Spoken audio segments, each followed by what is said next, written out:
안녕하세요. 오늘 8월 19일 금요일입니다.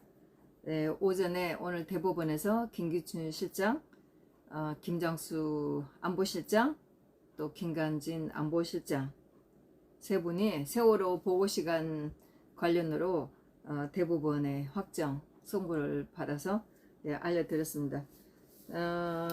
제가 아마 그 항소심에서 김장수 장관도 무죄가 됐을 거라고 말씀드렸는데, 제가 다시 제 컴퓨터를 봤더니 1심 선고에서 2019년 8월 14일 1심 선고에서 이미 두 장관은 무죄를 받았어요. 김기춘 실장님이 징역 1년 6개월에 집행유예 2년 이렇게 받은 겁니다. 이날 8월 14일 날 2019년도니까 3년 전이네요. 이날 선고를 내렸을 때 세월호 가족들이 몰려갖고 막 난리쳤다는 거는 뭐 그 당시에 제가 알려드렸었죠. 세월호 가족들이 한 10명이 넘게 와갖고 선고하는 내내 복도에서 떠들고 난리치고 소리치르고 법정 문을 발로 차서 그 무늬목으로 되어 있는데 그 하나가 구멍이 뻥 나도 여자 판사도 쩔쩔매면서 세월호 가족들한테 한마디도 못하고 직원들이 나와갖고 조용히 해주세요 이랬던 그 선고를 지나고 나서 하여튼 뭐 그래서 이제 난리가 나서 그게 이제 기사도 나고 저도 떠들었고 그랬죠. 그래갖고 이제 2020년 5월 4일에 그 신익 씨랑 같이 하는 그 깍두기 한경구 그 일당들이 몇 명이 들어왔어요. 그래갖고 힘이 좀 돼줬어요. 항소심 아마 중법정에 들어왔나? 그래서 좀 많이 좀 그때 몇 호였는지 모르겠네. 하여튼 그래서 좀 많이 들어올 수가 있어서 들어와서 자파들을 꼼짝을 못하게 했죠. 쩔쩔매겼어요. 네, 중법정이었네요. 네, 그래서 그 이후로 좌파들이 조금 기세 등등한 걸 좀 이렇게 끄고 내렸죠. 그리고 또 항소심에서 김기춘 시장님이 너무 당하고 있는 것 같아서 정호성 비서관을 자진해서 내가 증언을 하겠다 해서 그때 세월호 사건에 났을 때 청와대에서 일어났던 일을 정호성 비서관이 또 증언을 좀 하고 그랬어요. 뭐 그게 그렇게 어떻게 도움이 됐는지는 모르겠는데 이 사건 자체가 엉터리라고 저는 생각하니까요. 2017년도에 임종석이가 청와대 캐비넷에서 도대체 박 대통령이 짐 싼 지가 언젠데 캐비넷에서 추가 문건이 나왔다고 하면서 흔들었던 그 건 가지고 이렇게 엮은 겁니다. 어쨌든 박 대통령을 엮어야 되니까요. 또 박 대통령 관련된 사람들 모두 엮어야 되기 때문에 그렇게 했다고 밖에 생각지 않고 세월호 보고 시간 가지고 9시 반에 보고가 됐는데 왜 10시에 보고가 됐다고 하냐 이런 말도 안 되는 거였는데, 이제 그 얘기는 그거죠. 물론 사고가 난 건 한 8시, 사고가 났다고 보고된 것은 8시 한 40 몇 분쯤 이렇게 됐어요. 그 과정들이 다 나오고 있었는데, 그렇다고 해서 청와대에 보고가 돼도 그거를 박 대통령한테 쫓아가서 알릴 수는 없고 보고서를 만들어서 올렸기 때문에 시차가 난 걸 가지고 그거를 조작했다고 하여튼 이렇게 하면서 골든타임을 놓쳤다 이렇게 박 대통령을 뒤집어 씌우는 그런 거였었고, 정우성 비서관이 나와서 하는 얘기 중에 박 대통령이 2014년 그때 유럽 이렇게 순방을 하고 와서 굉장히 몸이 좀 안 좋았었다. 그래서 박 대통령을 좀 쉬게 하도록 해야 된다. 그래서 마침 사고가 난 그날 박 대통령을 좀 쉬도록 하려고 했었던 날이었었다. 그런 계획을 짜려면 한 2주 전쯤에 계획을 짠다. 이렇게 했어요. 근데 공교롭게도 박 대통령이 좀 쉬려고 했던 그날, 몸이 안 좋았던 그날 이렇게 사고가 나서 박 대통령 7시간을 가지고 이렇게 묻는데, 실제로 7시간 하는 건 좌파들이 엮은 거지, 박 대통령이 일상적인 날처럼 그 집무실에 나오지 않았다는 거, 그거 외에는 달라진 게 하나도 없습니다. 박 대통령 관저에서도 다 보고를 받고 상황 판단하고 있었고, 그렇다고 해서 큰 사고가 났는데 박 대통령이 나와서 진두지휘할 수 있는 것도 아니고 아무것도 달라진 건 없어요. 그리고 그 당시에 우리가 세월 사건이 이렇게 큰 사건이 될 줄 알았나요? 그리고 중간에 전원 구조를 했다. 뭐 10시 반이나 11시쯤에 전원 구조를 했다. 이렇게 하니까 청와대에서도 또 별다른 뭐 특이한 그런 조치를 취할 수도 없었고, 그러고 있다가 정호성 비서관이 좀 안심하고 밥을 먹으러 갔다 왔었다. 점심을 먹고 오니까 아무래도 분위기가 이상한 것 같아서 다시 뉴스를 봤더니 오보였었다. 이런 얘기가 나왔다는 거예요. 그래서 박 대통령한테 올리고, 박 대통령이 뭐 중대본으로 가려고 했었고 그 시간 걸렸고 뭐 이런 거였는데 전혀 일상적으로 문제가 없는 것 같다가 엮었고, 박 대통령 탄핵 이후로 이제 5년이 흘러서 보면 어처구니 없는 전부 다 엮은 거였었습니다. 항소심이 2020년 7월 9일 날 났어요. 2년 동안, 2년하고도 한 달이 넘은 오늘날 대법원 선고를 내렸습니다. 선고를 빨리 안 내린 거는 좋은 거죠. 제가 지난번에 블랙리스트 건 가지고 김기춘 시장님 변호인인 변호사님하고 한번 통화를 만났었나 뭐 통화를 했었나 하여튼 그런 적이 있었어요. 그때는 그분께서 빨리 안 하는 게 통화를 했었나요? 빨리 안 하는 게 좋은 거죠. 뭐 정권 바뀌고 난 후에 하면 좋다 이제 이렇게 얘기를 해줬어요. 보니까 위대한 침묵, 거기 영화를 보시면 그 변호사님이 인터뷰한 게 나오세요. 블랙리스트 사건이 어떤 거다 그거 설명하시는 분이 김기춘 시장님의 변호인인데, 김기춘 시장님이 나오실 때 굉장히 몸이 안 좋아서 옆에서 이렇게 팔짱을 끼고 이렇게 나오셨어요. 그 변호사께서. 그래서 그런 일이 있었는데, 2020년 7월 9일 2년도 더 전에 항소심이 내리고 나서 오늘 이렇게 선고가 났습니다. 다행스럽게 뭐 두 장관님은 무죄가 났기 때문에 뭐 변호인 측에서 뭐 다른 거 할 건 없었겠죠. 검사들이 항소를 했는지는 제가 기억이 안 나요. 뭐 찾아보면 자료는 다 있을 텐데 김기춘 시장님의 변호인단만 상고를 냈죠. 2020년 7월 14일에 상고를 하겠다고 의견서를 냈고 그 이후 뭐 상고장을 냈겠죠. 근데 오늘 마침 다행스럽게 그렇게 선고가 좋게 났습니다. 이런 뭐 시국 사건이 거의 다 이제 끝나게 됐죠. 이제 블랙리스트만 남았고, 그다음에 이제 그 대법관, 대법원장, 또 법원 행정처 차장 재판 받는 것만 남았습니다. 그리고 또 한번 볼까요? 또 대법원 판결로. 네.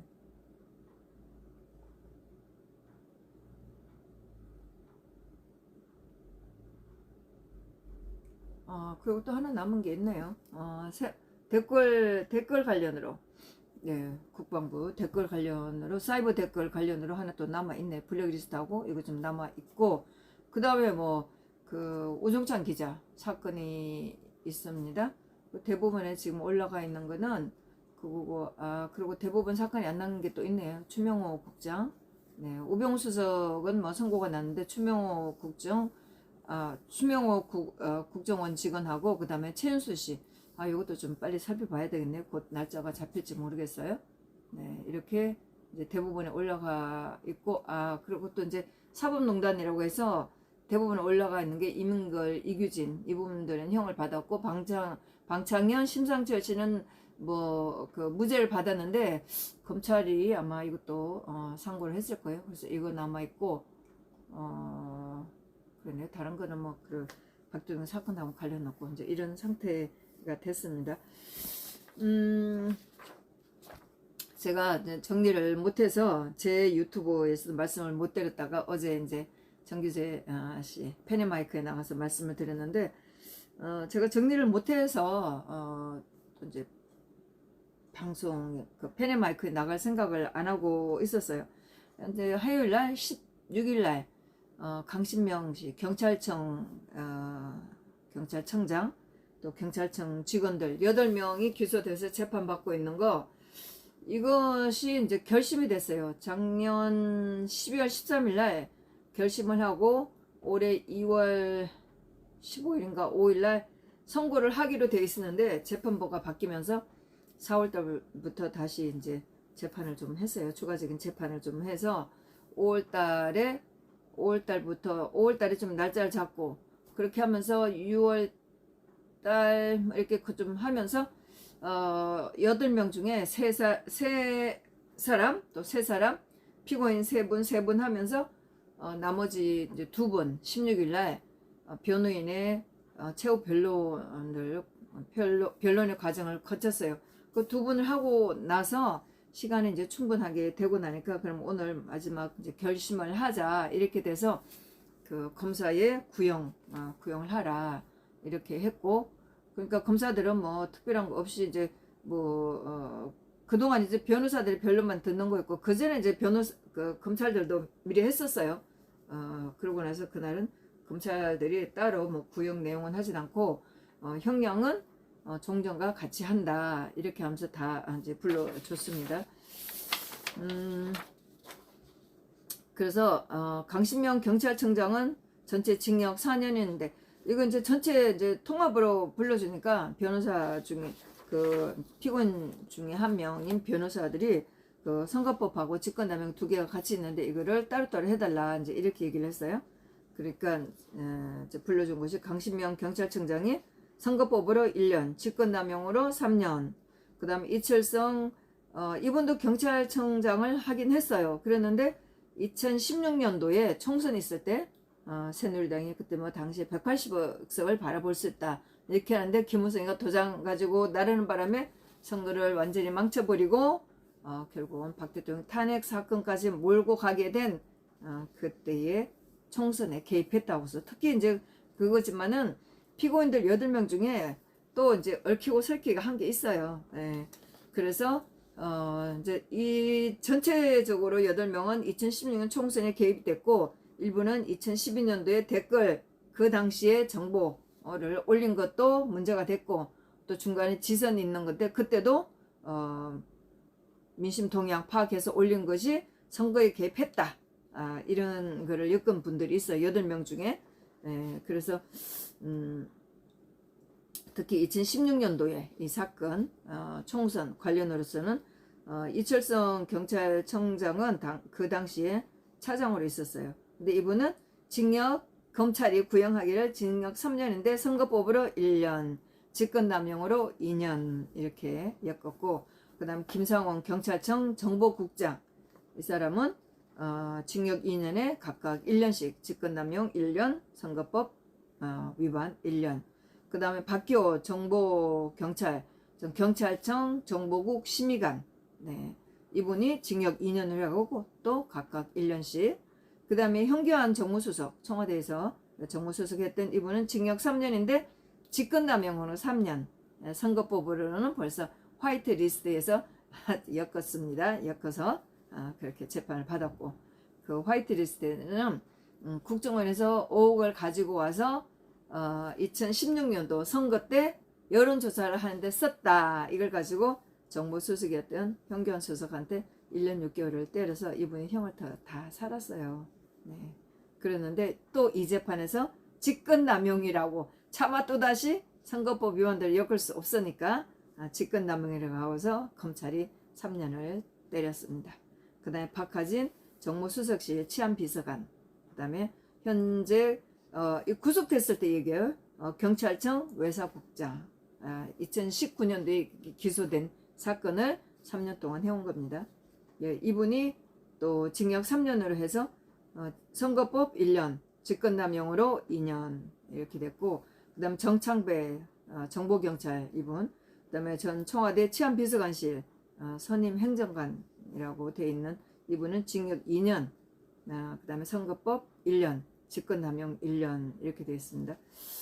그 다음에 이재성 정무비서관실 선임 행정관, 이분이 징역 2년, 그 다음에 각각 1년이었는데, 변호인의 그 최후 변론에서 정창배 선임 행정관, 또 이재성 선임 행정관, 이분들의 변호인들 좀 얘기를 좀 길게 했고, 또 나중에 이제 피고인 최후 진술을 하는 과정이 있어서 이재성 선임 행정관이 정창배 그 선임 행정관 청와대 치안비서관실 선임 행정관한테서 조금 원망어린 얘기를 좀 하더라고요. 그 느낌은 정창배 씨도 조금 조금 제가 보기에는 요거 또 검찰하고 얘기가 좀 오가지 않은 이런 느낌을 좀 받았어요. 이재성 씨가 굉장히 억울하다는 뜻이 정창배 씨한테 그런 얘기를 한 적이 없다라고 강하게 얘기를 좀 했어요. 그래서 이렇게 형을 받았는데 저는 뭐 선거법 위반으로 다 이렇게 다 한 줄 알았더니 나눠서 보니까 직권남용으로 형을 더 많이 이렇게 줬더라고요. 그래서 또다시 제가 봤을 때는 검찰이 또 억지로 엮었다. 자기네들이 뭐 정보를 올려서 선거에 개입했다. 그래서 뭐 전부 다 선거법으로 했어야지. 결국 보니까 직권남용으로 더 많이 엮었다는 거예요. 네, 그래서 이렇게 엮었었고, 그 다음에 제가 기사를 뭐 이 재판은 초기에 이제 그 첫날 할 때도 제가 들어갔었고 그 초기에 한 몇 번 들어갔는데 중간에 들어가지 않았어요. 좀 이것까지 하기에는 참 뭐 다른 재판을 계속 들어갔어야 되기 때문에 안 갔는데, 이제 선거가 재판이 끝난 지금에 와서 또 이제 기사를 보면 좀 심플해요. 내용들은 이렇게 얽히고 설켰지만은 그 중에 이제 어느 분이었나? 이분의 박기호 정보경찰 전 경찰청 정보국 심의관. 네, 이분들이 굉장히 이렇게 관련이 많이 돼 있는 걸로 돼 있어요. 심의관으로 돼 있는 박기호 씨는 2년, 그 다음 정창배 씨 선임행정관, 선임행정관 이분은 각각 2년이고, 행정수석선임 박하진 전 정무수석실 치안비서관 이분은 3년이에요. 3년이고, 뭐 경찰청장 강신명 경찰청장 이철성 경찰청장 했고 당시에 차장했던 이분도 3년을 때렸는데 강진명 씨는 4년이고, 뭐 상징적으로 청장이었고 차장이었고 박 대통령 시절에 이렇게 높은 직급을 가지고 있기 때문에 높게 때렸다고 생각하고, 하여튼 청와대하고 관련된 분들은 좀 더 많이 이렇게 때린 거죠. 3년이고 2년 이렇게 때렸는데, 이분의 박기호 정보국 심의관 이분의 변호사가 얘기하는 중간에 이런 얘기가 있었어요. 굉장히 검찰의 기소가 굉장히 자의적이고 차별적인 기소를 했다 이렇게 얘기를 한 거예요. 그래서 이제 표를 하나 보여줬어요. 표를 제가 다 이렇게 표가 이제 PPT로 나오니까 설명하는 동안에 제가 좀 대충 좀 받아 적었는데, 2012년도에 그 박 대통령 됐을 때 그때는 강신명, 이상직, 정청배인가 하여튼 이분이 세 분이 있었는데 두 분이 기소가 안 되었고, 세 분 중에 이상식이라는 분은 기소가 안 되었고 강신명, 정창배 씨가 기소가 된 거예요. 강신명 경찰청장은 2014년도에 경찰청장이 대무대 박근혜 대통령에 의해서 하여튼 그랬는데, 이 세 분 2012년도에 그 대선 그 관련을 해서는 세 분 중에 강신명 씨, 정창배 씨만 기소가 된 건이에요. 지금 이 사건에서. 그리고 2013년도 여기에서는 이철성 씨하고 이상식 씨하고 또 이문수인가 뭐 이런 세 분이 있는데, 여기서 이철성 씨만 또 걸린 거예요. 또 그러면 2015년도에 조현배, 또 이주연, 이윤이라는 분인데 이 세 분은 전부 다 안 걸렸어요. 똑같이 정보를 올렸는데 해마다 정보를 올렸어요. 그랬는데 이거요. 이런 분들은 기소가 안 됐다는 거예요. 그리고 2016년도 그다음에 강신명, 이철성, 김상훈, 박기호, 또 이윤이라는 분인데 이윤이라는 정보 이과장 이분은 또 기소가 안 됐고 또 불기소되고 뭐 기소유예 이런 게 나왔어요. 이분은 안 된 거예요. 이윤이라는 분은 재판 이제 변호인들이 하는 얘기를 들어보면 조금 좀 의심스러운 분이에요. 제가 생각할 때 뭐 이거는 저를 명예훼손으로 고소하지 마세요. 제가 잘못 이해를 할 수 있었지만 재판 과정에서 나오는 분위기를 보고 제가 말씀드리는 거니까 조금 검찰하고 협조를 하지 않았나 이런 느낌을 제가 받았고, 이분이 지금 지난번에 재판했을 때 누군가나 외국에 가 있다고 얘기했는데 이분이 하여튼 그랬습니다. 검찰하고 좀 잘 지내지 않았나 이런 느낌을 받아서 이렇게 차별적으로 여기 보면 자의적이고 차별적인 기술을 했다. 그렇게 하면서 차별 기술하면서 이렇게 표를 보여준 거예요. 이런 식으로 했어요. 그러니 피고인들이 굉장히 억울해하면서 얘기를 한 거고 해마다 매년 뭐 필요시마다 아니면 이렇게 정보를 세평, 민평 이런 걸 보고를 해서 청와대에 올린 거다. 문재인은 이런 거 안 했나요? 참 이렇게 했습니다. 그런데 이제 기사를 보면 깨끗하게 정리된 게 보면 이게 2019년 4월 26일 기사입니다. 이제 이때 막 이제 뭐 이 사람들 조사하고 나서 기소를 할 거냐 말 거냐 이럴 때였었고 기소라는 얘기가 나왔을 때 서울 중앙지검 공안 2부 부장 김성원 경찰청 정보국의 선거 정치 개입 활동을 주도적으로 기획하고 실행한 책임자급인 박기호 청와대 박기호 경찰청 정보국 심의관 박기호 그다음에 정창배 청와대 치안비서관실 선임행정관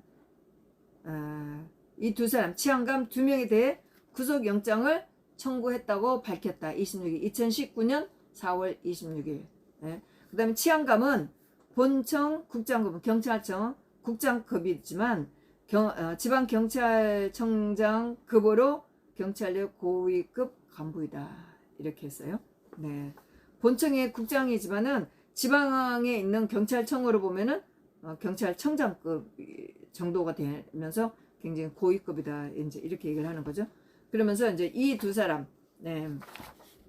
박기호 경찰청 정보국 심의관, 또 정창배 청와대 치안비서관실에 근무했던 선임행정관 이 두 분은 경찰 정보 라인 사이 연락책 역할을 했다.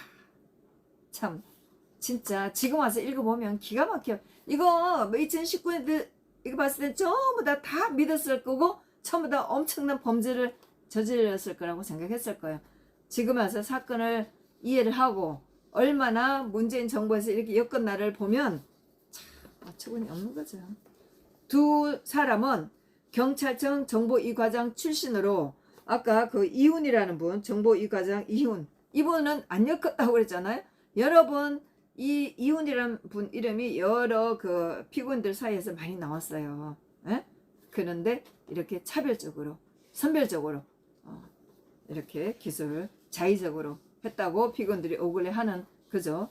그래서 이 두 사람은 경찰청 정보 2과장 출신으로 경찰 조직 내 정보통으로 꼽힌다. 영장실질 심사는 뭐 이렇게 하고 그다음에 정창배 치안감이 일했던 청와대 치안비서관실은 문재인 정부 출범 뒤인 2017년 5월 청와대 직제 개편으로 없어졌다.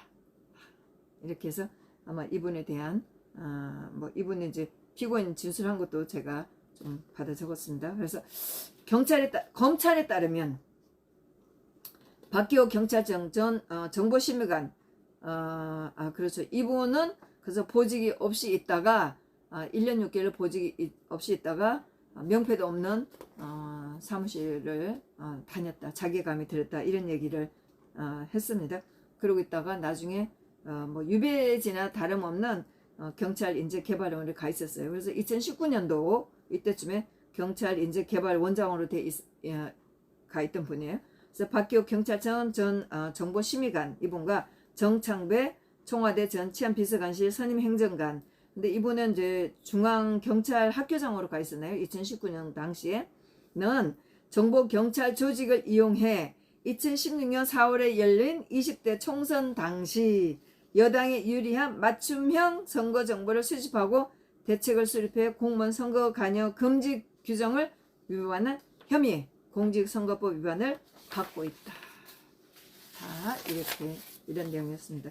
특히 2015년 11월 또 12월 사이 대구 경북 지역 여론과 선거 전략을 담은 문건이 대구 지역에 출마를 준비할 당시 이제 이때 2015년도에 이제 이런 여론조사를 하고 해서 2016년 총선에 썼다는 거죠. 대구 지역 출마를 준비할 당시 여권 인사에 전해진 것으로 알려졌다. 일상적이고 정기적으로 루틴한 보고서를 썼다고 피고인들은 전부 다 얘기를 했습니다. 그런데 이 검찰들은 이렇게 엮은 거예요. 이 과정이 당시 강신명 전 경찰청장에게 보고된 것으로 전해졌다. 강신명 경찰청장은 보고서가 하나는 내 책상에 올라오고 하나는 청와대로 보내져서 나는 내 책상에 있는 걸 읽기도 하고 안 읽기도 하고 그 내용에 대해서 저는 관여한 적이 없다. 이렇게 한 것이 강신명 경찰청장이 하는 주장입니다. 예, 그래서 박기호 치안감은 대구 출신으로 또 이것도 엮었습니다. 피고인들 중에 전라도인 분들도 있어요. 네, 어제 16일날 그 피고인들 사이 얘기 났어요. 이분 한 사람은 전라도인데 이렇게 하면서 쭉 얘기하는 게 있었는데 그거는 제가 별로 이렇게 주의 깊게 듣진 않았어요. 저는 여전히 뭐 전라도라고 해서 전체 매도하고 싶은 마음은 없거든요. 하여튼 그런데 기사는 이런 식으로 나옵니다. 박기호 치안감은 대구 출신으로 경북지방경찰청 정보과장과 울진경찰서장을 지낸 바 있다. 그래서 친박 박근혜 대통령한테 유리하게 이런 식으로 검찰이 엮었고, 근데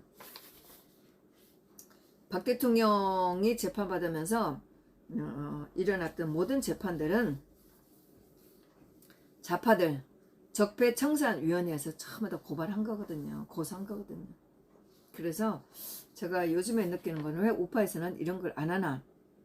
지금은 우리는 좌파들의 적폐청산위원회를 우리가 조사를 해야 돼요.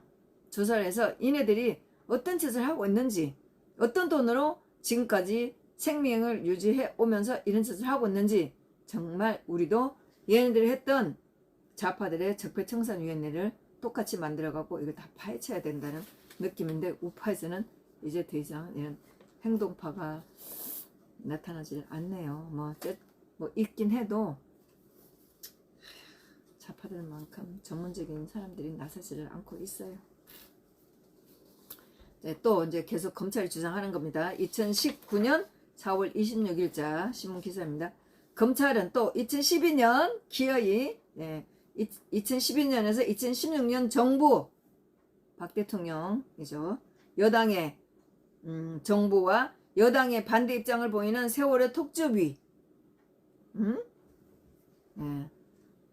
박근혜 정부 그 다음에 박근혜 정부의 여당 반대를 보이는 세월호 특조위와 국가인권위원회 일부 위원, 정교조 진보교육감 등을 이른바 좌파로 규정하고, 좌파들이 적폐청산위원회가 우파 박근혜 대통령 시절에 2016년 당선되고 나서 10일 당선되고 나서 박 대통령 시절 2016년도 여기에서 정부나 여당이 반대하는 이런 좌파 단체들에 대해서 좌파로 규정하고 사찰한 혐의, 직권남용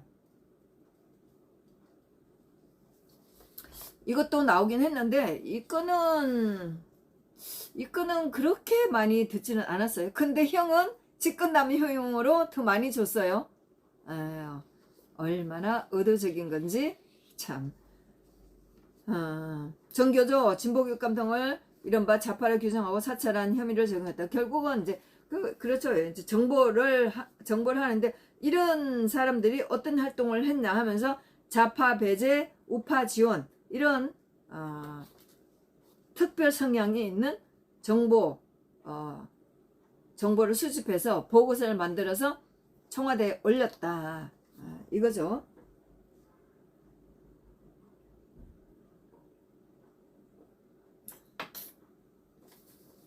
검찰들이 하는 짓은 꼭 2개, 3개 엮어요. 응? 박 대통령 재판에서도 이재용 재판에서도 판사님 예비적으로 이것도 추가할게요. 예비적으로 기소를 할게요. 네? 국정원 특활비 가지고 와서도 뇌물이다, 국고 손실이다, 횡령이다 다 엮어주세요. 참말로 이거 아니면 이거라도 제발 이 사람한테 죄를 뒤집어 씌워주세요. 판결을 해주세요. 제가 옛날에 제 개인적인 사건으로 이제 고소를 한 적이 있어요. 건축 관련으로. 근데 이제 제가 아는 후배 중에 하나가 이런 거를 잘 아는 친구가 있어요. 그래서 이 친구가 저는 사기를 당했는데 사기도 되고 또 뭐 돈을 안 돌려주니까 횡령도 되고 그래서 두 개 다 엮고 싶은 거예요. 근데 이 친구는 이거 안 된다. 한 개로만 해라. 두 개 하면 안 된다. 라고 해서 이거 다 안 되는구나. 난 당한 거를 이것도 돈을 안 주니까 저한테는 돌려준다고 하고 뭐 이렇게 해서 사기를 친 거고 안 돌려주니까 돈을 가지고 있으면서도 저들이 사기친 거 잘못된 걸 알고 있지만 돈을 안 돌려주니까 횡령이다. 이렇게 둘 다 엮고 싶었는데 안 된다는 거예요. 그래서 저는 그게 안 된다고 생각하고 있는데 검찰은 예비적 공소로 판사님 이것도 해주세요. 그렇게 했거든. 여기서도 지금 다 엮는 거예요. 이거 직권남용 아니면은 아니 선거법 위반 아니면 직권남용으로 기회 엮을 때니까 해주세요. 이런 식으로 했어요. 전부 다 박 대통령 시절 박 대통령하고 엮으면서 재판대 전부 다 그런 식이에요. 그러니 제가 그런 재판을 보면서 어떻게 이해될 수가 있겠어요. 네, 그래서 이들을 좌파로 규정하고 사찰한 혐의도 적용했다. 이들은 진보 교육감 활동을 무력화시키기 위해 부교육감 블랙리스트 문건을 작성한 것으로 알려졌다. 블랙리스트 건은 참 명단을 만들면은 블랙리스트 건이에요. 블랙리스트예요. 네. 또 그렇게 하고 검찰은 또 2019년 이 문제가 났을 때 4월 26일 현규환 전 대통령 정무수석 비서관이 당시 정무수석실 산하였던 치안비서관에게 청와대에서 근무된 치안비서관에게 경찰 선거 개입을 지시했다는 진술을 확보하고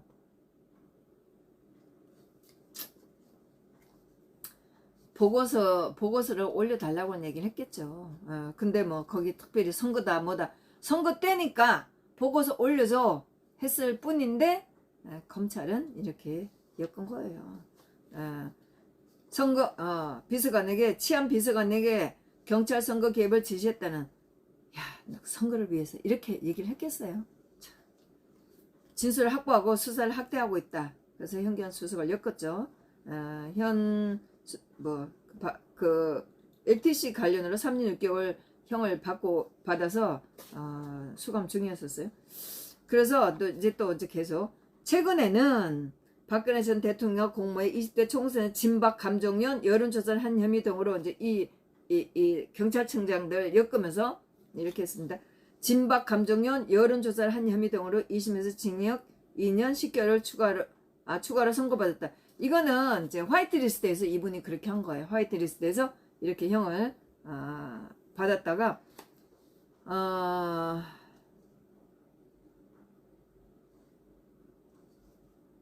2심에서 징역 10년. 근데 저는 메모도 그렇고 기사를 보면 1년 6개월로 되어 있거든요. 이거는 또 뭔지 모르겠네요. 20대 총선에서 진박 감정료 여론조사를 한 혐의 등으로 2심에서 징역 2년 10개월을 추가로 선고받았다.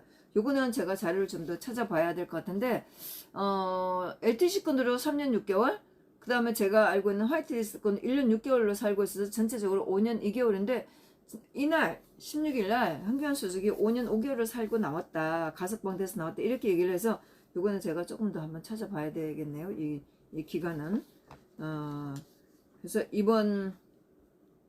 그런데 이제 이 사실이 이 선거 개입했다는 경찰청이 선거에 개입했다는 것이 어떻게 발각됐나 하는 것은 이명박 대통령이 다스 실소유주 의혹을 수사하던 중에 거기에서 나온 문건 때문에 거기에 서류가 있었다는 거예요. 여기에 관련된 그러니까 이명박 대통령을 조사하다가 나왔던 것이 이 경찰청이 이런 정보 보고서를 만드는 그런 문건이 나오니까 박 대통령 시절 것도 다 조사해 보니까 선거에 개입했다. 이런 식으로 엮었다는 거죠. 그래서 해당 문건을 넘겨받은 경찰청 특별수사단은 별도 수사 발표 없이 정창배 치안관과 이용 경무관 당시 전주 완산경찰서장 전주랍니다. 전주를 기소 의견으로 송치했다. 그러니까 다스 관련으로 이분들이 정창배의 치안관과 이훈 경무관 당시 전주 완산 경찰서장을 기소 의견을 검찰에 송치하면서 계속 조사를 한 거예요. 조사를 하면서 이훈 전주 완산 경찰서장은 기소를 안 하고 정창배 씨만 기소를 해서 이 재판을 받고 있는 거예요. 예. 그래서 여기 이제 기사를 계속 보면 2018년 11월 달과 12월 그리고 2019년 4월 세 차례 경찰청을 압수수색을 했고 국가기록원에서 이명박 정보시절 정보경찰이 만든 보고서들을 확보해서 수사 범위를 넓혀왔다가 이제 박근혜 대통령 시절까지 이렇게 확대된 거예요. 그래서 여기서 보면 검찰은 4월 21일이겠네요. 4월 21일 강신명 전 경찰청장도 피의자 신분으로 소환해서 12시간 넘게 조사했다. 검찰 수사가 강 전 청장 영장 청구로 이어질 가능성도 있다. 검찰은 당시 여당에 유리한 선거 정보를 모으고 정치권에 전달한 과정을 강 전 청장이 관여한 것으로 보고 있다. 이런 식으로 기사가 악의적인 기사가 나왔고 또 다른 기사도 보면 이거는 요거는 선거 연기 때문에 나온 기사고 네. 2019년 6월 3일 됐을 때 이거 기소가 되는 시기였었네요. 박근혜 정부 시절 국회의원 선거에 불법 개입한 혐의를 받는 2016년도 국회의원 선거에 강시면 전 경찰청장이 재판에 넘겨졌습니다. 서울중앙지검 공안 2부는 공직선거법 위반과 직권남용 권리행사 방해 혐의로 강시명 경찰청장 구속 기소했어요. 2분만 구속 기소가 됐고 나머지 7명은 전부 다 불기소 됐습니다. 경찰은 또 강신명 전 경찰청장 시절 경찰청 차장을 지낸 이철성 씨, 김상훈 당시 경찰청 정보국장, 박기호 당시 경찰청 정보심의관도 같은 혐의로 각각 불기소 기소했습니다. 이렇게 하고 그 다음에 현기환 정무수석, 박하진 치안비서관, 정창배 치안비서관실 선임행정관, 그 다음에 이모라는 분은 이재성이라는 정무비서관실 선임행정관입니다. 왜 이분은 이름을 다 얘기하지 않고 이모라고 했는지 모르겠어요. 이분은 그 기소를 안 하려고 했는지 하여튼 그렇습니다. 정무비서관실 선임행정관 등 전직 정무수석실 관계자 4명도 불구속 기소했다. 네? 왜 그 이재성 씨에 대해서는 이렇게 동그라미 하면서 이름을 다 안 밝히는지 모르겠어요. 검찰에 따르면 강신명 전 경찰청장은 2016년 20대 총선 당시 청와대 정무수석의 지시를 받아 현기환 수석 친박계를 위한 맞춤형 선거 정보를 수집하고 선거 대책을 수립한 혐의를 받고 있다. 네, 재판을 보면서 이런 기사들이 얼마나 악의적인지 이제 좌파들이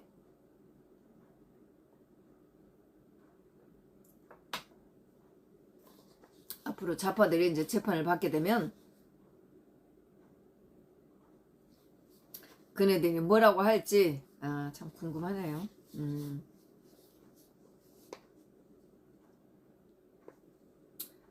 2016년 20대 총선 당시 청와대 정무수석의 지시에 따라 친박계를 위한 맞춤형 선거 정보를 수집하고 선거 대책을 수립한 혐의를 받고 있다. 이게 재판 내내 검찰 주장한 내용이에요. 예, 검찰은 경찰청 정보국이 당시 공천 문제를 두고 친박계와 갈등을 빚던 비박계 유승민 김무성입니다. 네. 비박계 정치인들의 동향 정보를 집중적으로 수집하는 등 박근혜 전 대통령의 유리한 선거 결과를 끌어낼 목적으로 선거에 개입한 것으로 파악됐습니다. 네. 현기환 수석이 2018년 5월 10일 날 박 대통령의 공천 개입 과정에 공천 개입을 했다는 재판에 증인으로 나와서 박 대통령은 공천 개입을 하지 않았다라고 증언을 한 것이 있습니다. 그 중에 네, 정무수석이 오후에 제가 들어갔을 때 현기환 수석하고 김재원 씨가 정의로 나왔습니다. 오전에는 박 누구라는 분이 나왔는데 제가 이분 재판에 이분이 정의로 나왔을 때는 들어가진 않고 현기환 수석이 정의로 나온 것만 제 노트에 있어요. 그리고 이제 이분 같은 경우에는 새누리당 당직을 보유하지 않았다. 정무수석으로 있었다. 그러면서 이분이 여론조사를 실시하라는 지시가 있었나? 없었다. 이렇게 하고 총선 관련 대통령께 보고한 적이 없다. 일일이 보고하지 않는다. 이렇게 얘기를 했어요. 근데 이분이 이제 정무수석으로 비서한 시기가 2015년 7월 10일부터 선거 전해죠. 그래서 2016년 6월 8일 선거가 끝난 이후에 이때까지 했었고 현기환 수석 전에는 조윤선 장관, 그 다음에 후임에는 김재원 정무수석, 네, 마지막으로 2016년 6월 8일이었으니까 김재원이가 박 대통령 탄핵 시절에 있다가 10월 달에 김재원이가 도망간 놈이죠. 네. 그러고 있다가 박 대통령 탄핵되고 난 2017년 4월 달에 상주, 청송, 의성, 뭐 여기에서 상주는 아니겠네. 상주, 청송, 의성에서 보궐선거로 박 대통령 사진 그려놓고 당선된 놈이 김재원이가 얼마나 비겁하고 비열한 놈이었는지는 우리는 다 봤습니다. 그래서 이제 현기환 수석이 이제 형 받고 있는 내용이 좀 있었고, 현기환 수석이 하는 얘기가 여론조사 결과를 한 번도 보고한 적이 없었다. 그 다음에 서무시장 방문 시 박 대통령께서 친박은 동행하지 못하게 했다. 그 다음에 정세 없는 복지는 허구다. 유승민가 떠들었죠. 그래서 친박, 비박들이 이런 좀 다툼이 있어서 염려를 했다. 그러면서 이들이 자신의 재선에 대한 불안감은 있었겠다고 생각을 했다. 이런 얘기를 했어요. 기존 현역 의원들을 안 만났다. 이분이 이제 정무수석실에 있으면서 이제 이 현역 의원들이 물갈이 될까봐 걱정을 했다는 거죠. 청와대 관계자를 만나면은 이런 문제가 있을까봐 만나지 않았다. 그런 얘기를 했었고, 기사에 대한 뭐 이제 검찰 주장과 그런 것에 대해서는 잘 모르겠다. 이제 이렇게 얘기했습니다.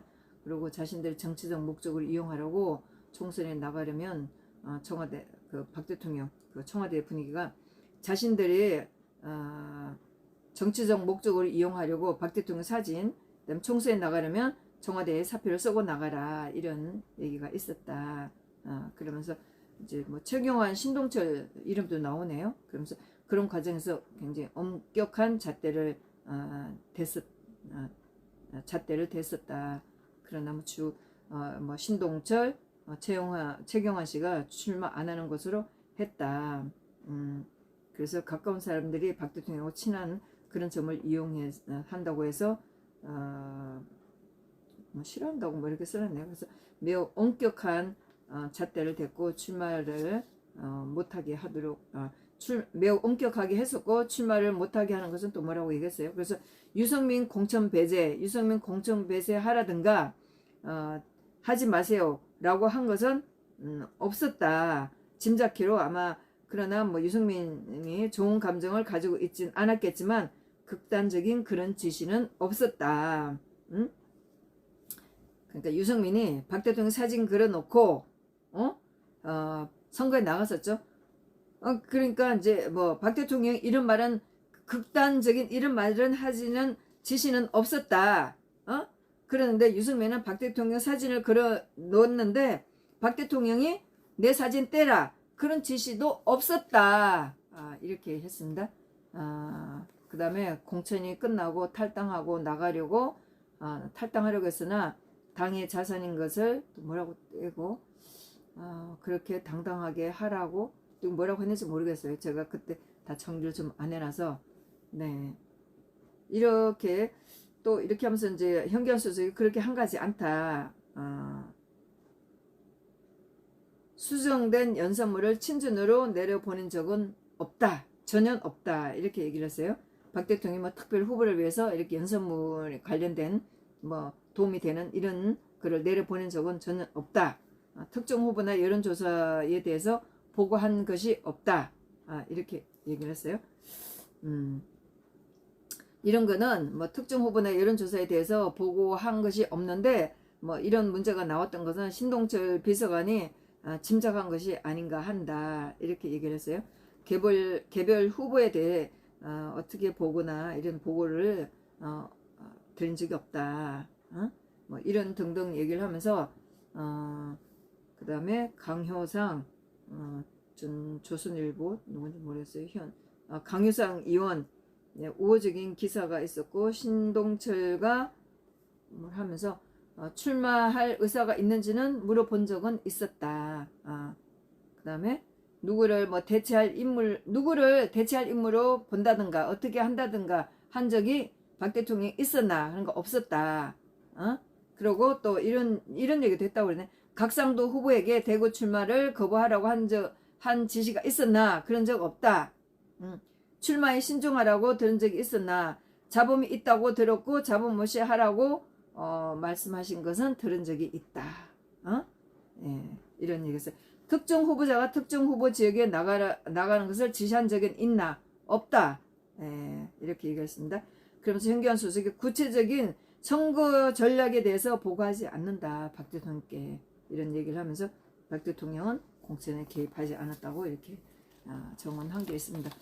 제가 이날 16일날 이제 선거 결심이 이제 다 끝나고 검찰들이 구형하고 그다음에 변호인들이 최후 진술하고 그다음에 피고인들이 최후 진술을 하고 나서 이제 재판이 끝났습니다. 끝나고 시간이 피고인들이 전부 다 작년에 12월 13일 날 피고인 진술했기 때문에 별도로 하진 않겠다. 또 변호사가 최후 변론을 해줬기 때문에 별도로 하진 않겠다. 가름하겠다. 이제 이런 분들이 많았었어요. 그래서 재판이 좀 결심이 좀 일찍 끝났습니다. 예, 끝나고 내려오면서 제가 현기환 수석한테 인사를 했죠. 이제 그분이 나와서 다른 분하고 그날 나오신 피고인이나 이분들하고 인사를 좀 주고받고 있었어요.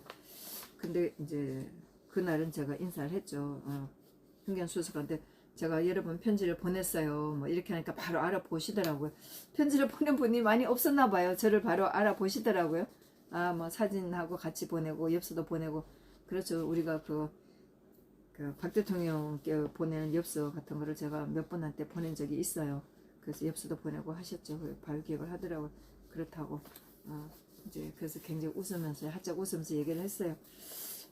그러고 있다가 제가 물었죠.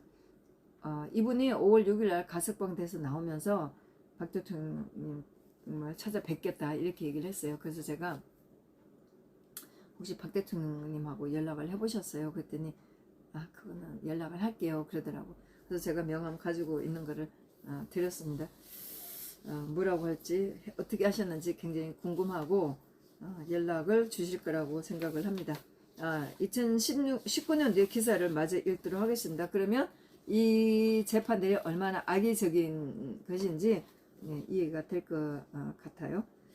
그러니까 당시 박근혜 전 대통령의 유리한 선거 결과를 끌어낼 목적으로 선거에 개입한 것으로 파악했습니다. 모든 걸 다 엮었으니까요. 그래서 검찰은 당시 경찰청 정보국이 지역정보 경찰 라인을 동원해서 전국 판세 분석 및 선거 대책, 지역별 선거 동향, 이게 재판에서 계속 검찰들이 주장하는 거고 각 피고인의 변호사들이 여기에 대해서 다 반대 주장을 했던 겁니다. 노골적으로 선거에 개입하는 정보 문건을 생산한 것으로 파악했습니다. 일단은 박 대통령한테 2년 때렸으니까 나머지 사람들도 다 거기에 맞게 형을 때려야 되겠죠. 정보 활동 결과는 취합 후 다시 청와대 치안비서관실을 통해서 그래서 청와대에서 근무했던 경찰청 직원들을 다른 사람들 형을 더 세게 준 거죠. 정무수석에 보고된 것으로 조사됐습니다. 검찰은 이번 수사를 계기로 정보경찰의 불법행위 실체에 접근할 수 있었다며 참 대단한 검찰이에요. 선거사범을 수사해야 할 경찰 공무원이 오히려 특정 정치 세력을 위해 조직적으로 선거에 개입한 사실이 드러났다고 검찰이. 그래서 제가 모르겠는데 이제 지금 상황이 돼서 보니까 금경 수사권 이제 이런 가지고 서로가 싸우니까 경찰하고 검찰하고 이렇게 서로가 알력들이 있었구나. 누가 수사권을 가져갈 것이냐 하는 게 있었구나 하는 생각이 났습니다. 그러니 뭐 검찰이 경찰들을 엮고 싶었겠죠. 이어 2012년 국정원 대선 개입 사건을 계기로 공무원 선거 개입 범죄에 대해 공소시효를 10년으로 늘리고 검찰이 늘리는 등 공직선거법을 강화하는 법률 개정이 이루어졌음에도 선거 개입 정보 활동을 계속 지속했다고 사안이 중대하고 재질이 불량하다고 검찰이 주장했다. 이런 재판을 이분들이 경찰청 직원들이 받아왔습니다. 지금까지. 그러고 있다가 이제 뭐 작년 12월 달에 결심이 났지만은 이날 다시 16일 날 이제 검찰 결심을 했기 때문에 이제 몇 분 했던 분 다른 분들은 좀 짧게 했고 제가 페네마켓 나가서 박기호 씨 청와대 경찰청 정보공 심의관 이분이 이제 경찰청에서 실제로 일을 많이 했을 때고 청와대에 근무한 분들은 정창배 전 청와대 치안비서관실 그 다음에 이재성 정무비서관실 선임행정관 이 두 분이 청와대에서 관련을 일을 했었고 실제로 경찰청에서 일을 했던 분은 박기호 정보경찰 이제 이분이 했다는 거죠. 네. 그래서 이제 박기호 경찰청 정보국 심의관이 한 것은 제가 페네마이크에서 이 기사 이분이 최후 진술한 것은 많이 내용을 드렸으니까 또 제가 지금 하는 이 영상도 좀 길어지니까 요거는 박기호 경찰청 정보국 심의관이 한 말씀은 제가 건너뛰고 현기환 수석이 한 말씀을 좀 하겠습니다. 이것도 현기환 수석이 한 것도 제가 제 페르마이크에서 말씀을 드렸기 때문에 이것도 빼도록 하겠습니다. 굉장히 현기환 수석은 일어나서 부드럽게 아마 써오지는 않았었고 이분은 박기호 씨는 써가지고 왔어요. 뭐 법리에 대해서는 변호인이 했다. 그럼 내가 이 사건을 보면서 소외를 느끼는 바를 얘기했다. 그래서 써가지고 와서 했었고 현기환 수석은 일어서서 굉장히 천천히 생각을 말했습니다. 그 다음에 이분은 어제 그 정규재 그 16일에 제가 재판이 끝나고 나서 정규재 주필한테 재판 내용을 잠깐 얘기를 했어요. 그러니까 나와서 뭐 수요일날 또 방송을 하자. 근데 제가 수요일날 못한다. 뭐 이렇게 하니까 화요일날 수요일날 제가 이제 이준석 사건 때문에 남부법원에 갔었잖아요. 그러니까 정규재 주필이 목요일이라도 와서 방송을 하자. 근데 막상 갔더니 오늘 그냥 짧게 하자. 그래갖고 이 16일날 일어났던 강신명 등 경찰청 직원에 대한 것을 좀 짧게 했어요. 그날 정주필이 페네마이크에서 좀 일정들이 좀 많더라고요. 그래서 다 하지를 못해서 뭐 페네마이크에 있는 내용들이 제가 알려드릴 수 있는 그런 내용이라 같이 보셔도 될 것 같아요. 그 다음에 박화진 이분도 정무수석실 치안비서관 네 이분도 청와대하고 관련 있는 이분이 또 얘기를 했는데 이분은 2016년 3월 달에 박 대통령의 3월부터 박 대통령 했는지 모르겠네. 1년 가까이 근무를 했었고 총선이 있었고 총선 이후 정무 업무 여러 가지 처리를 했었다. 그다음 3년 동안 이 재판을 받으면서 여러 가지 나름대로 뭐 이 사건을 밝히려고 했었다. 그러면서 경찰 지휘부의 대부분에 뭐 있었던 사건으로 제 공소 사실에 대해서는 변호사의 변론으로 대신하겠다. 그래서 이분도 좀 짧게 얘기를 했고, 그다음 정창배 이분이 조금 그 이재정 그 정무비서관실 선임 행정관의 변호사가 한 얘기를 들어보면은 이재정 선임 행정관이 정창배 선임 행정관을 좀 원망하는 좀 투로 얘기를 했어요. 그랬는데 이제 이분이 또 그날 좀 얘기를 길게 해왔어요. 그래서 이분은 이제 준비를 해가지고 왔습니다. 최후 진술을 하기 위해서 다른 재판을 받고 있는 분들의 최후 진술을 쭉 한번 봤다. 이 사건 박 대통령 시절에 받는 분들은 전부 다 억울하다고 얘기하는 거죠. 다 제 표현은 검찰이 전부 다 엮었다. 저는 이렇게 표현을 하는 거예요. 근데 이분이 자기가 최후 진술을 하기 위해서 다른 재판을 받고 있는 분들 최후 진술을 좀 찾아봤더니 전부 다 놀랍게도 내가 얘기하고 싶은 말하고 거의 비슷하다. 참 놀랍고 흥미롭고 좀 안타깝기도 했다. 이제 이런 얘기를 했어요. 그러면서 그날 이분이 받고 있는 이날 법정에는 경찰청장, 경찰청 차장, 또 뭐 정보국장, 또 정보심의관, 정보이과장, 청와대 정무수석 여기 있는 이 8명 전부 다 그 직책을 다 얘기를 했어요. 그러면서 고향이나 출신 학교나 뭐 이런 배경도 잘 모르지만 공통점을 찾자면 박 대통령 정부 시절에 정보 보고와 관련된 라인이 있었다는 거다. 그리고 문재인 정부에서 이 사람들 전부 다 적폐로 몰린 사람들이다. 이렇게 얘기를 한 거예요. 그러면서 이 재판에서 본 것처럼 정보활동이 위법하다고 한다면 검찰이 기소한 것이 위법하다고 해서 공정성을 담보하려면은 그러면 이 지금 현실에서 정보 라인에 있었던 모든 사람들이 전부 다 이렇게 기소가 돼야 되는데 그분들이 다 되진 않았었다. 전부 다 지금까지 해마다 전부 다 박 대통령 시절에 있었던 전부 다 사람들이 기소가 돼야 되는데 그게 아니라는 거죠. 그러면서 또 이분은 하는 게 심지어 이렇게 해서 문재인 정부에서 정보 라인에 있었던 사람들도 예배가 될 수 없이 전부 다 똑같은 일 해왔으니까 기소가 돼야 되는데 안 됐다.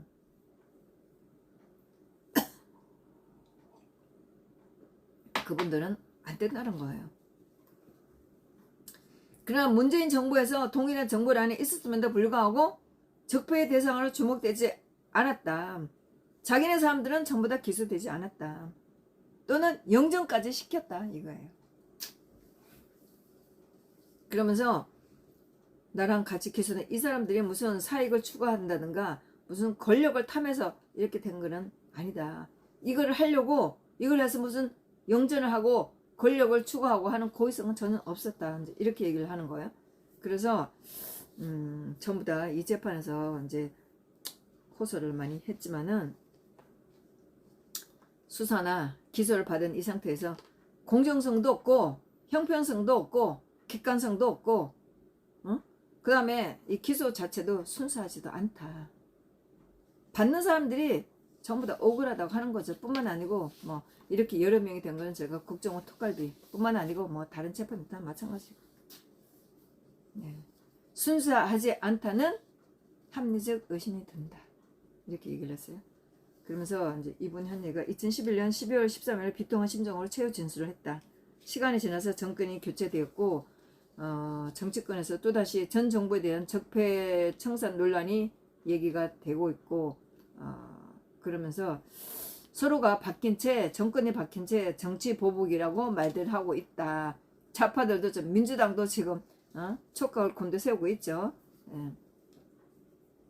그러면서 이런 와중에서 정치인에 대한 사면복권과 가석방 등에서 국민 대통합이라는 명제로 조처가 내려지고 있는데 그런 정부에서 성실하게 일한 공무원에 대해서는 아직도 적폐라는 굴레가 뒤집어 쓰진 채 재판을 받고 있구나. 앞으로 다가올 정치 보복에 대해서 불안감에 긴장하고 있다.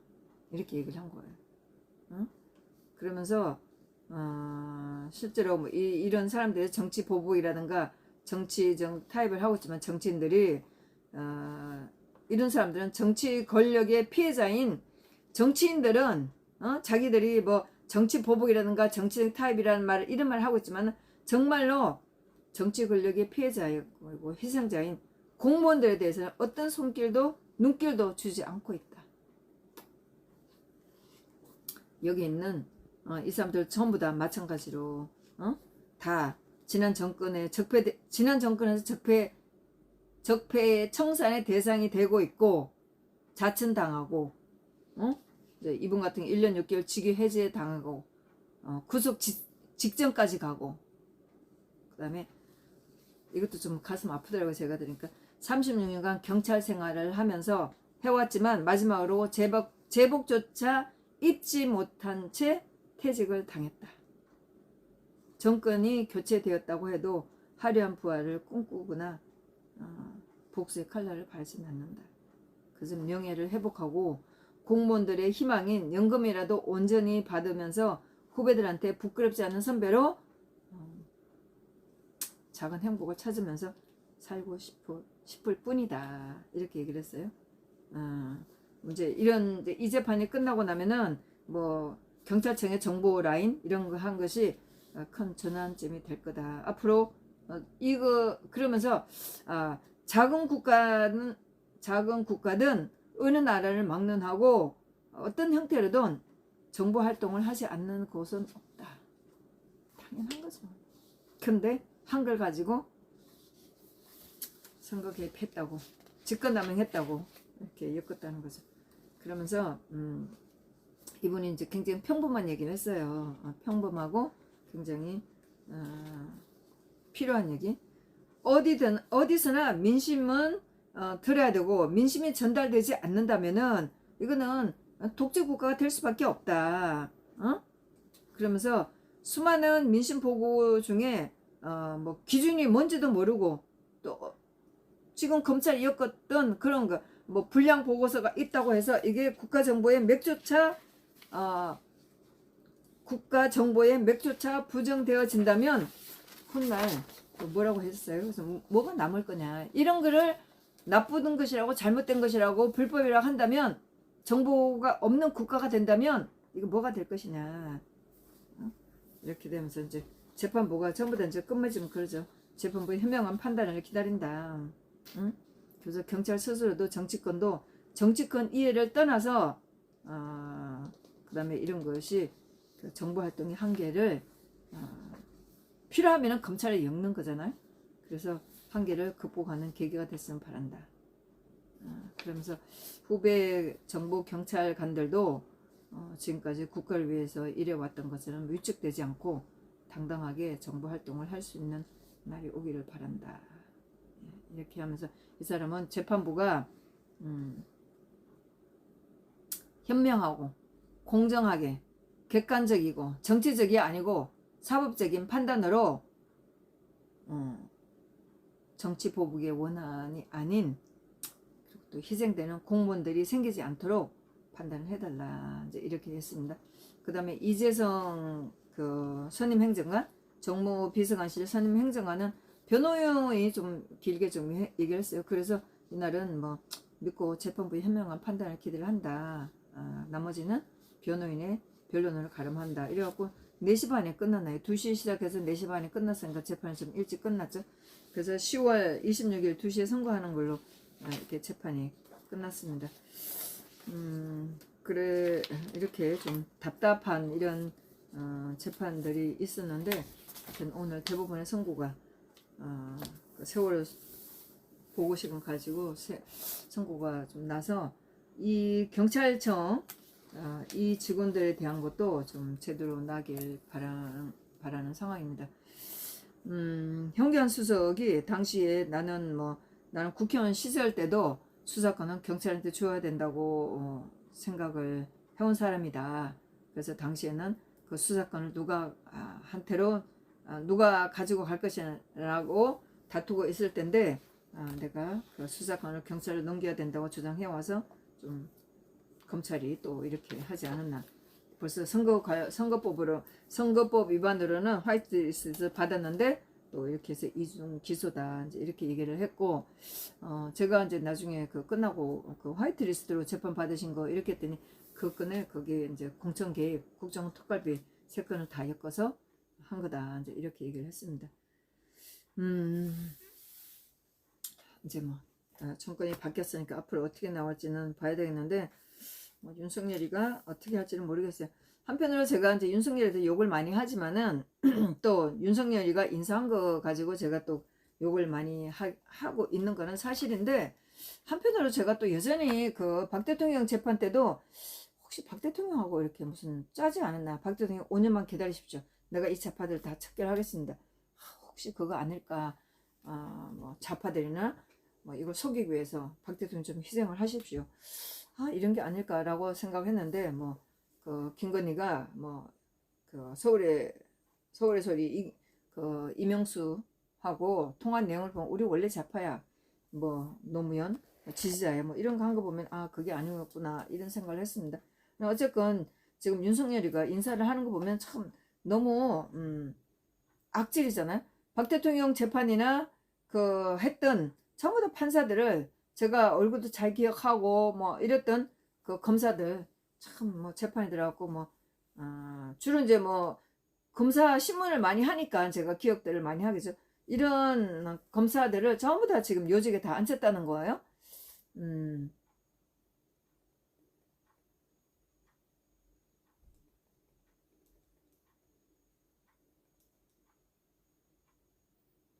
네.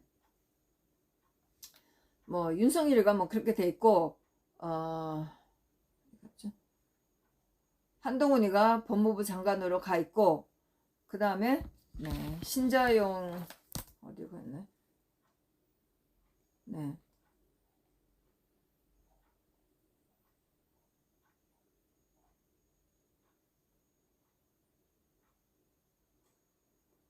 신장이가 서울고검 네.